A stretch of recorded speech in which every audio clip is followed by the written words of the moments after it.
Assalamualaikum warahmatullahi wabarakatuh. Salam salve, Om Swastiastu, Namo Buddhaya, salam kebajikan. Rekan-rekan yang saya hormati, dalam beberapa waktu terakhir, ruang publik diwarnai oleh berbagai dinamika yang menjadi perhatian masyarakat. Meski terdapat berbagai dinamika, stabilitas Indonesia tetap terjaga dan kepercayaan dunia terhadap Indonesia masih sangat kuat. Hal ini terlihat dari banyaknya agenda internasional yang memilih Indonesia sebagai tuan rumah, mulai dari konser artis internasional, ajang olahraga, hingga berbagai festival dan pameran berskala global. Misalnya Mybesia International Java Jazz Festival 2026 pada tanggal 29 sampai 31 Mei 2026, hingga konser grup EXO pada tanggal 6 sampai 7 Juni 2026 lalu. Sebelumnya, Indonesia juga dipercaya menjadi tuan rumah turnamen FIFA Series pada 27 sampai 30 Maret 2026. Rekan-rekan yang saya hormati, pada kesempatan ini izinkan kami untuk menyampaikan informasi terkini mengenai harga minyak kita. Pemerintah telah menyatakan komitmennya untuk mempertahankan harga eceran tertinggi atau HET minyak kita di angka Rp15.700 per liter. Meskipun biaya produksi meningkat akibat meningkatnya harga minyak sawit dunia. Bagi Presiden Prabowo, yang utama adalah tersedianya minyak goreng dengan harga yang terjangkau bagi masyarakat Indonesia. Pemerintah memahami bahwa harga kebutuhan pokok selalu menjadi perhatian utama banyak keluarga di Indonesia. Pemerintah juga mendengar, melihat, dan memahami tantangan ekonomi yang dihadapi masyarakat saat ini, khususnya kelompok masyarakat yang rentan. Karena itu, pemerintah memutuskan untuk mempertahankan harga minyak kita. Keputusan ini mencerminkan sikap pemerintah yang selalu menempatkan kesejahteraan rakyat sebagai prioritas utama. Selain mempertahankan harga, pemerintah juga menegaskan bahwa distribusi minyak kita berfokus pada pasar rakyat. Pemerintah berkomitmen untuk terus memperkuat pengawasan distribusi dan efisiensi tata niaga minyak kita. Tujuannya memastikan masyarakat tidak hanya dapat membeli minyak kita dengan harga sesuai ketentuan, tetapi juga memperoleh pasokan yang kontinu di pasar. Fokus pemerintah adalah memperkuat distribusi minyak kita agar semakin mudah diakses masyarakat, khususnya melalui pasar-pasar rakyat, serta memastikan distribusinya berjalan dengan lebih baik. Bagi pemerintah, menjaga kestabilan harga dan pasokan minyak kita bukan sekedar upaya menjaga daya beli masyarakat, tetapi juga bagian dari penegakan kedaulatan pangan nasional. Untuk menjaga stabilitas tersebut, pemerintah akan terus melakukan berbagai langkah proaktif, antara lain melalui pemantauan dan pengawasan baik secara berkala maupun sewaktu-waktu di pasar tradisional. Penguatan distribusi melalui sinergi BUMN, sektor pangan, yaitu Perum Bulog dan ID Food, serta pemberian sanksi tegas kepada pihak-pihak yang terbukti melakukan pelanggaran terhadap ketentuan harga maupun distribusi minyak kita. Melalui kerja keras dan sinergi ini, pemerintah ingin seluruh keluarga dan pelaku usaha kecil di Indonesia dapat memenuhi kebutuhan sehari-hari dengan lebih tenang dan penuh kepastian. Rekan-rekan yang saya hormati, kami ingin menyampaikan perkembangan positif terkait penyelenggaraan ibadah haji tahun 2026 yang patut kita syukuri bersama. Perjalanan suci yang dinantikan oleh ratusan ribu saudara kita, ibadah haji tahun ini telah berjalan dengan sangat lancar dan aman dan sukses. Tahun ini menjadi catatan sejarah baru bagi Indonesia. Untuk pertama kalinya, seluruh rangkaian ibadah haji dikelola secara penuh oleh Kementerian Haji dan Umroh yang baru dibentuk pada tahun 2025.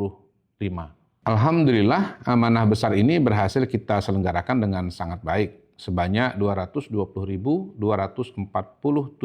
orang jemaah haji reguler telah selesai menunaikan rukun Islam kelima di Tanah Suci.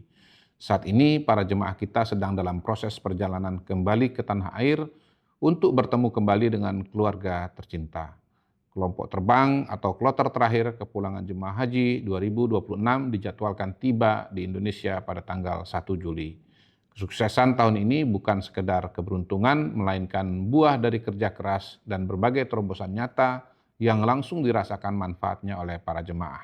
Sejak sebelum keberangkatan, kita bergerak cepat Pengurusan visa menjadi jauh lebih cepat. Kartu nusuk sebagai identitas jemaah sudah dibagikan sejak masih di tanah air.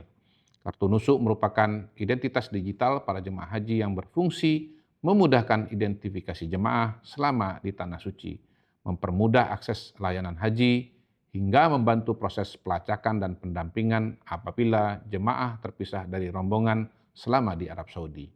Tidak hanya itu, pemerintah juga melakukan optimalisasi layanan fast track yang mempercepat proses keimigrasian, sehingga jemaah tidak perlu antre panjang saat tiba di Bandara Jeddah dan Madinah. Di Tanah Suci pun, kenyamanan jemaah adalah prioritas utama. Alhamdulillah, kualitas layanan penginapan, hidangan makanan yang mengobati rasa rindu kampung halaman, hingga armada transportasi yang mengantar jemaah beribadah, seluruhnya mengalami peningkatan kualitas yang signifikan. Komitmen pemerintah sangat jelas, prioritas pemerintah adalah kenyamanan, ketertiban, dan kebahagiaan para jemaah selama beribadah. Kebahagiaan dan rasa syukur atas kesuksesan ini terasa semakin lengkap saat kita mendengar langsung cerita dan senyuman dari para jemaah haji yang baru saja kembali. Salah satunya adalah Bapak M. Arsad, seorang jemaah lansia berusia 75 tahun dari Jakarta yang telah menanti keberangkatan ke Tanah Suci selama 12 tahun. Beliau menyampaikan dengan penuh haru bahwa pelayanan tahun ini memberikan pengalaman ibadah yang sangat baik dan berkesan.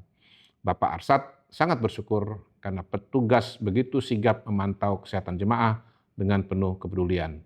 Pelayanan berjalan dengan tenang tanpa tergesa-gesa, serta hidangan yang disediakan selalu sehat dan memuaskan. Rasa yang sama juga diungkapkan oleh Saiful dari Jakarta Timur yang menceritakan betapa luar biasanya kesigapan para petugas di lapangan serta melimpahnya fasilitas makanan yang mereka terima. Bahkan hingga sajian es krim yang menyegarkan saat berada di Arafah. Namun kita tidak ingin berpuas diri sampai di sini. Keberhasilan hari ini adalah batu loncatan untuk masa depan yang jauh lebih cerah. Pemerintah di bawah perhatian khusus dan arahan langsung dari Presiden Prabowo saat ini tengah menyiapkan langkah strategis jangka panjang. Pemerintah telah berhasil memangkas masa tunggu haji yang sebelumnya mencapai 47 tahun, kini diseragamkan menjadi 26 tahun. Capaian ini mendapat apresiasi dari Presiden Prabowo. Namun Presiden menilai upaya tersebut perlu terus dilanjutkan. Karena itu Presiden menginstruksikan kementerian lembaga terkait untuk menyusun mekanisme dan mencari berbagai alternatif solusi agar masa tunggu haji dapat dipersingkat lebih lanjut. Kami optimis dengan fondasi yang kuat yang kita bangun tahun ini, penyelenggaraan ibadah haji ke depan akan semakin baik, semakin nyaman, dan semakin membawa berkah bagi bangsa kita. Terima kasih atas dukungan dan doa kerjasama dari seluruh masyarakat. Rekan-rekan yang saya hormati, saya ingin menyampaikan komitmen Presiden Prabowo untuk memperkuat peran industri perbankan nasional agar semakin inklusif dan berkeadilan. Pada tanggal 18 Juni 2026, Presiden telah bertemu dengan para pimpinan bank-bank yang tergabung dalam Himpunan Bank Milik Negara atau Himbara.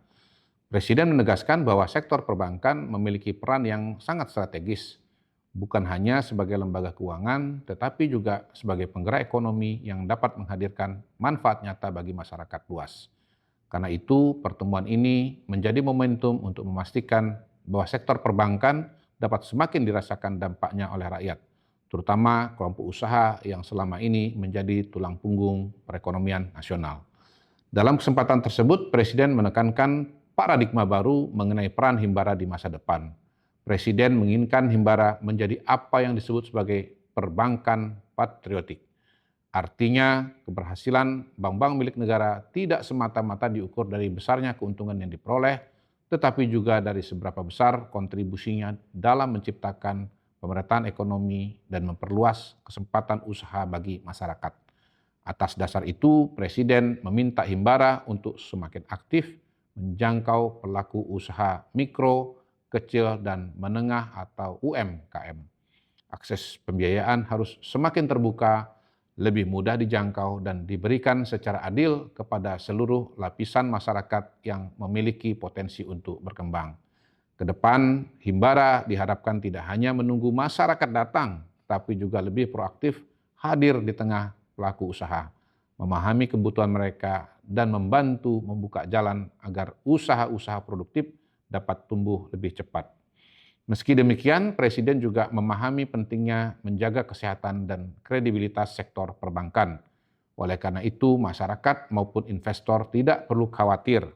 Mandat untuk memperkuat peran sosial dan ekonomi Himbara akan tetap dijalankan dengan profesionalisme yang tinggi serta tata kelola yang baik.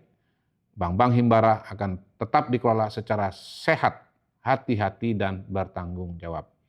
Melalui arahan ini, Presiden ingin memastikan bahwa kekuatan ekonomi yang dimiliki negara benar-benar menjadi instrumen untuk mempercepat pemerataan kesejahteraan, memperkuat UMKM, dan mendorong pertumbuhan ekonomi yang inklusif serta berkelanjutan bagi seluruh rakyat Indonesia. Rekan-rekan yang saya hormati, para penggemar sepak bola di Indonesia baru saja disuguhkan hasil menggembirakan dari timnas senior kita di ajang FIFA Matchday yang berlangsung awal Juni 2026 di Stadion Utama Gelora Bung Karno, Jakarta. Dalam pertandingan tersebut, timnas Indonesia berhasil mengalahkan timnas Oman dengan skor 3-0. Setelah itu, timnas Indonesia juga kembali menumbangkan timnas Mozambik dengan skor 1-0. Pada tanggal 19 Juni 2026, Presiden Prabowo menerima Menteri Pemuda dan Olahraga Erick Thohir dan pelatih timnas sepak bola Indonesia John Hartman di Hambalang. Dalam kesempatan itu, Presiden menegaskan komitmen pemerintah untuk memberikan dukungan penuh terhadap program-program pengembangan timnas yang disusun PSSI. Pemerintah ingin memastikan seluruh aspek pendukung, mulai dari pembinaan pemain, penguatan kompetisi hingga dukungan kelembagaan dapat berjalan selaras untuk meningkatkan daya saing timnas secara berkelanjutan. Sinergi antara pemerintah, federasi, dan jajaran pelatih menjadi modal penting untuk mengubah optimisme menjadi capaian nyata melalui kerja keras, persiapan matang, dan target yang terukur. Pertemuan Presiden Prabowo dengan Menpora dan pelatih timnas menjadi bagian dari langkah awal mempersiapkan timnas Indonesia menghadapi kualifikasi Piala Dunia 2030. Fokus negara kini terkunci pada kualifikasi Piala Dunia 2030.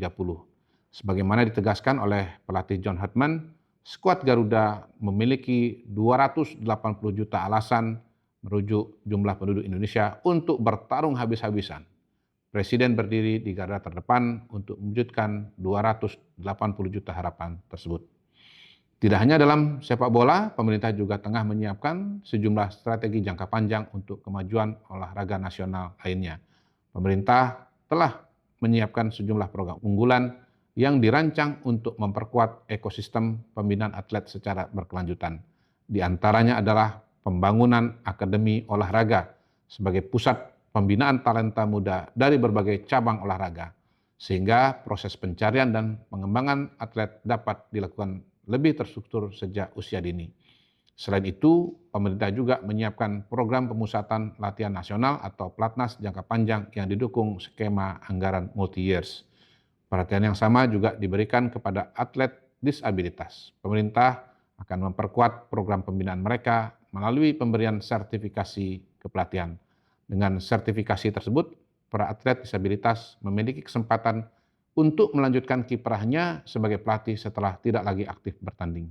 Pengalaman dan pengetahuan yang mereka miliki dapat terus diwariskan kepada generasi berikutnya, sekaligus memperluas peran mereka dalam pembangunan olahraga nasional. Pada akhirnya, membangun prestasi olahraga bukan hanya soal memenangkan pertandingan hari ini, tetapi juga menyiapkan generasi juara untuk tahun-tahun yang akan datang. Terima kasih. Wassalamualaikum warahmatullahi wabarakatuh. Salam, salve, om, santi, santi, om. Salam kebajikan.